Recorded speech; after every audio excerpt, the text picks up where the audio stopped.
Alright, start. The class, when I first came in the class, the students were divided into two groups.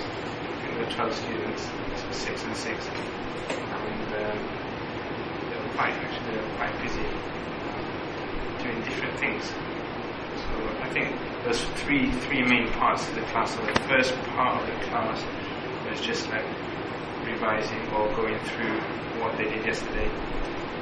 So they were working on different things. So some of them were working on past participle, some of them were working on chores. And in that, it was just peer teaching basically. So they were teaching each other and trying to help each other catch up. So I think that was quite good, because it just without any kind of warm up activity, that was the warm up activity. Just get everyone peer teaching and getting everyone to the right level. And then the second part of the class after that was chores. That was from yesterday and the day before, and then it was the errands today. So that was the second part. The third part was that game that you did, very much in cards.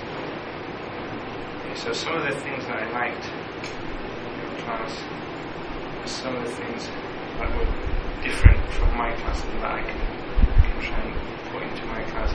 So there was lots of energy and lots of noise. So when the students were working, usually in my class when they're working on something, they're quiet.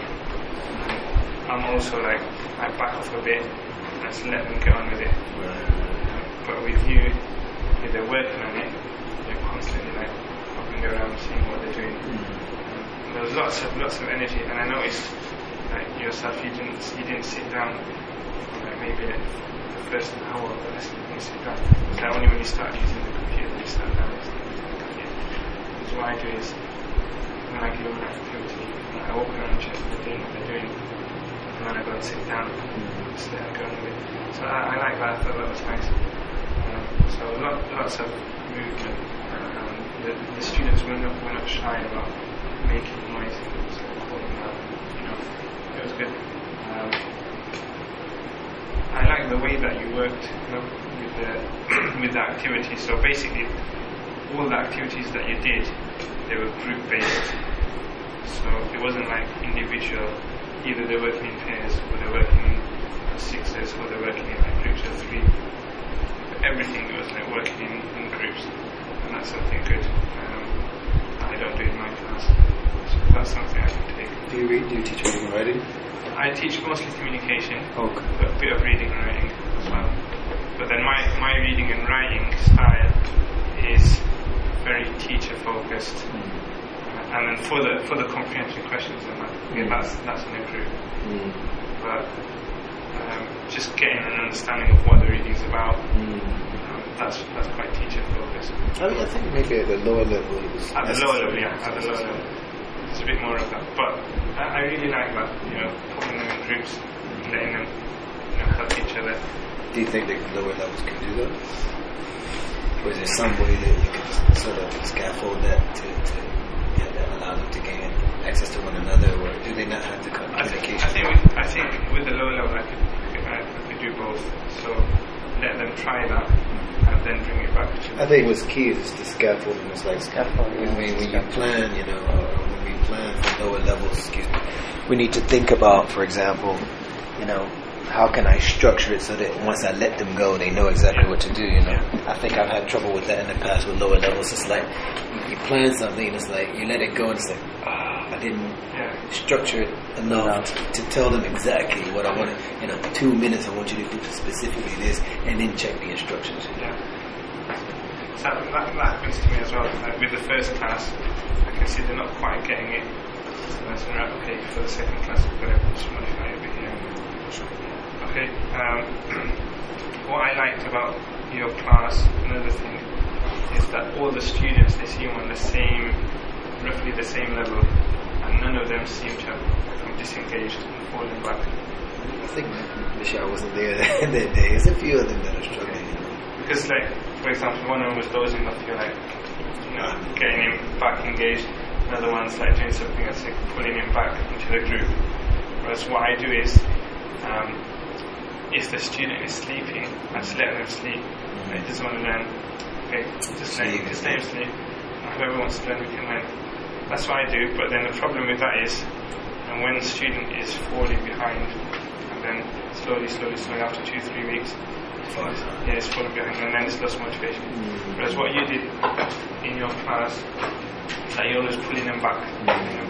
So I think that's quite nice. But I mean, to be honest, I mean, it's not really like that all the time. I mean, in class, I try to, as a result of some of the studies that we've, some of the papers I read about and wrote about in our program at Marble, I think what I've tried to work on this past year is being present in the class as to the situation of the students, which is, it really helps me, it really frustrates me when I see this. That's why I mentioned this whole process that we're going through with them, because it's like they've lowered the GPA of our students, they've let older students to our program, and then our students are human beings, Sometimes, as you know, when we interact with them, we get to know that they have problems and they have struggles in life, or maybe this guy's studying in the and this is his last time, he's really trying, so it's like, as teachers, we get to know all of these things, so we see a different person when we're interacting with our students. So I've tried in the last year to sort of be present to the student himself, the things that he's bringing to class, and his struggles, and maybe his health problems, or his being overweight, or never married, and he's 30, or whatever. So I know I know some things, and I'm cognizant of some things regarding some of my students, and I try and think about it when I deal with them, now with a more conscious, in a more conscious way, as opposed to before when we started working with Augustine, it was more of an emotional thing. It was just, I'm in tune to you emotionally, and so I've sort of learned some different things about that. But, going back to the comment about letting it go, I've done that a lot over the years. And the problem with that, can you do that for me, Abdullah? Yes. Can you close the door for me, please? Huh? Can you close the door, please? Thanks. Take your word. Do you want to take Sangam now? What I've done over the years, and I've noticed that I've done it also. I got a picture on my phone right now of one of the students knocked out. The guy that he recognized. He comes in as a supervisor, and he sees certain things. But I know more about this gentleman and his life and things that are going on. So I caught him sleeping one day after Duhan, and I just left him because I know he's tired. He's tired and he's having some things. Some things are going on. But managers sometimes they're not privy to all of that information. So I leave my students to get on also. But what I've noticed is the problem with that is that they evaluate us for our leaving them. Meaning sometimes it's best to leave them. You don't want to learn, or maybe that's the attitude. Or for example, I just can't do anything with you, like your behavior or whatever. I'm going to leave you for now. But what happens is that comes back on us. Your portfolio, why is a portfolio like this? What do you mean? You guys, you look at his, why don't you look at his absences? Like, come to the class and have to look at his work and this and that. But I think, our job is, sort of just be present to them, maybe, talk to them more, try and figure out what's up with them. That's something I noticed about how you interact with the students. Like that student, you brought him a glass of water, you washed them up for him. I noticed you were like physically touching some of the students. Right. It's important. For me, as my personal research shows that. I think it's and that's what I was going to ask you. For example, going to talk about that next you mentioned, you mentioned the flow of your class and how things work and your choice of whether it's group work or this kind of thing. So some of the things you mentioned, I wrote to myself here about personality. I was wondering, thinking about what you said and thinking about my personality and yours. It's like how much of our personality comes into our teaching. I think, so what do you think? It's definitely, because it takes me a lot longer to develop that kind of connection with the students. So now after 10 weeks, I can say that, okay, I'm kind of getting there. Right. But it takes me time to get there. So to develop that kind of bond with students. That's something I really like in the class, that you do have that bond with the students. I think it's important. Just because it's a part of my personality. Sometimes it goes overboard. I might say things, as you know, in the past. I say things and I'm not really thinking or just being me, So sometimes it's good, sometimes it hurts me. Okay. And also, because you have this thing about reflection, you mentioned it in quite a few emails as well. way that, okay, finish the task, okay, and then you brought your chair and you sat in their circle, and then, okay, let's reflect on what just happened. So they couldn't get the chores or the errands wise out, and they were thinking about it. I thought that was nice.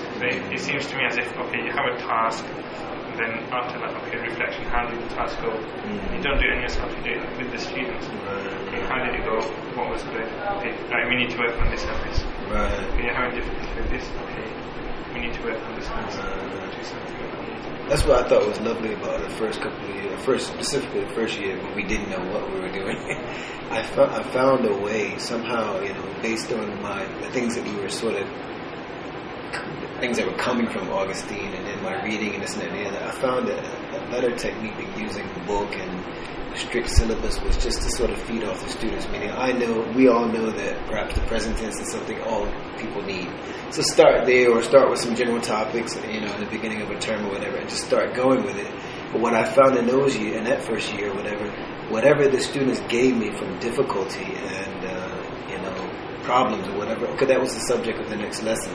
So we just kept rolling like that. So okay, you're having problems with the past now. I heard this yesterday, or I heard this, and then we go over that. So I really like that style, and I'm really discouraged now by the fact that we have to get through so much information. Now you've got the exams, which you've got to follow that material. Okay. So these are the things I like to do. There's a lot of energy and a lot of engagement, direct engagement with the students, a lot of group work. I like that game, action. I think that's something useful for learning vocabulary. It's quite good.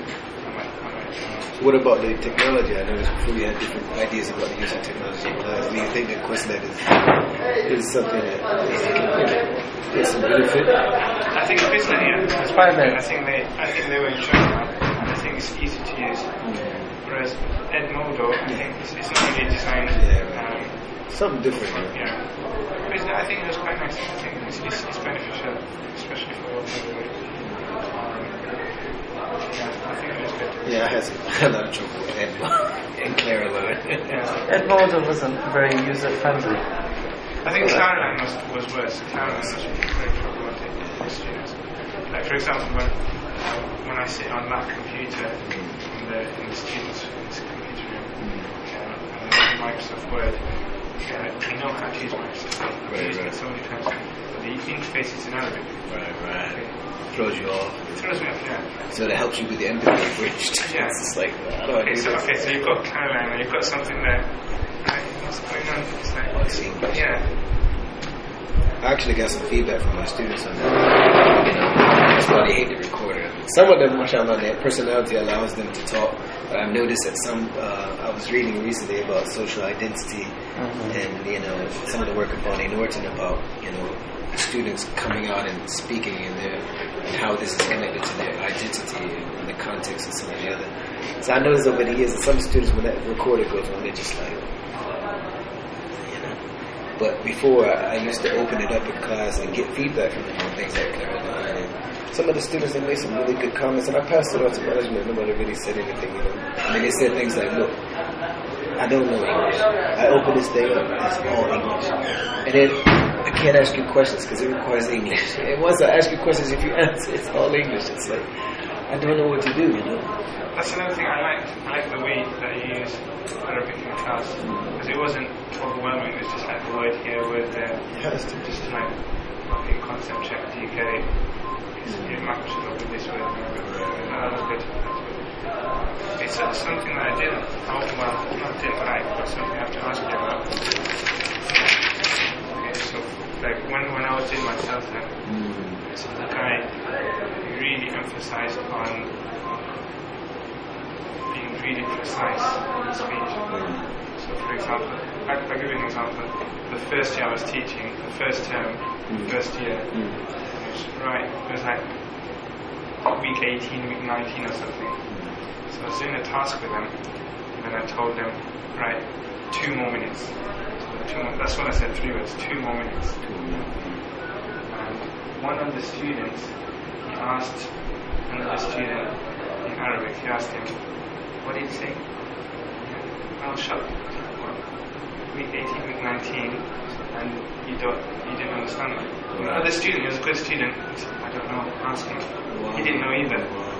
So then I realized it was because I was saying it really fast. So I said 2 more minutes, and they didn't understand the word more. They was like, connected. So then after that, I thought, hang on, that word's not necessary, I don't even have to say more. Right. So then after that, next term, I just took that word out. 2 minutes, 1 minute, Okay. 5 minutes.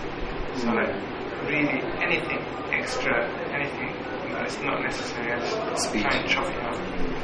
Especially for the lower classes. Right. So for example, in your class, you're saying, okay, what you need to know is X, Y, Z. So like dictating what I want, my thinking. Yeah, you're thinking out loud. That's Right. exactly. Like you're gonna have to. You said you're gonna have to X, Y, Z. Right. Because what I would do is do X, Y, Z. Yeah, nice and simple. Yeah. Like you said, for example, you said, how about you write 6 sentences? So I would say, write 6 sentences. Right. But then I thought, okay, maybe he's doing that deliberately because that's natural language, and then you want to expose it to natural language. Not really cognizant, not paying attention to it. So that's good. That's good feedback. I think it's very important, especially. I think I sort of take it for granted because I now work with higher level. Yeah. And just So not being. how many of them really understand It's a good question. all of what you're saying? Like, they don't have to understand all of what you're saying. Maybe they just get the gist of it. That's fine. That's really I think a lot of these like filler phrases. I think they wouldn't really get what I mean. Right. I think that as well as I was struggling. Like when he first got here, he didn't say specifically, but he gave me this idea that the way that you talk and how you speak, for example, the fact that I'm not thinking about being formal, and I can hear it sometimes when I make these videos for them, that, I could make it more, formal and crisp. Yeah. You know what I mean? Yeah. Cut out these kind of things, but I just don't like it, Meaning, when I go home, I'm around people that are quite ghetto, what I mean? So it's like, but as far as English is concerned, teaching English, I think that's very important. So it's a good comment, it's a good feedback. Could I add to that? When I was being trained in my PGCE, one of the people who was my advisors was the head of English, and she would really pick up, even though we were dealing with native speakers, she would really pick up on the language you were using in the classroom. Right, so that's in England with native speakers. So it's very important because what we understand and the way. Remember, like for example, I come from the east end of London, so we're going to use a lot of filler words which have no meaning, empty words, right? But for a student, what does it mean? That's confusing to them.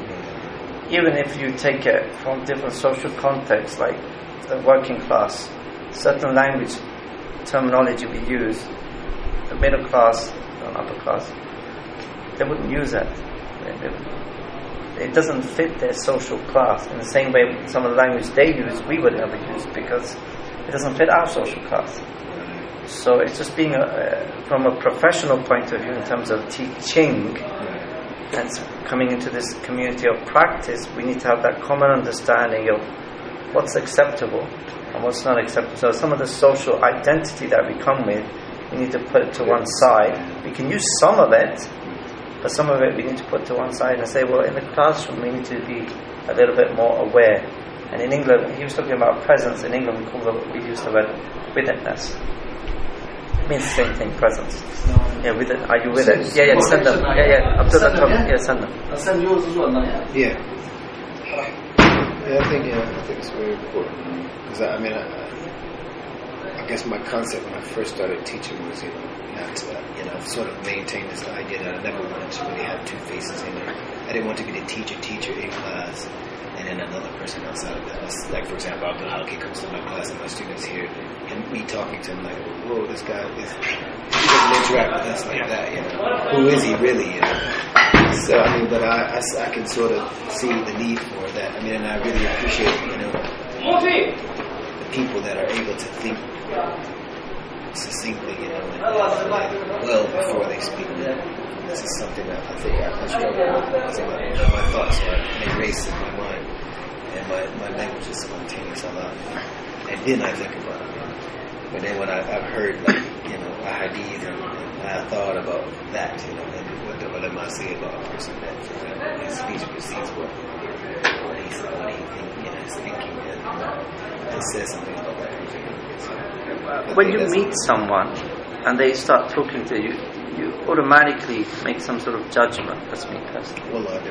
Yeah? No. Sometimes you're able to, right? About, not so much about judgment as in this person, but what's the best way in terms of dealing with this person.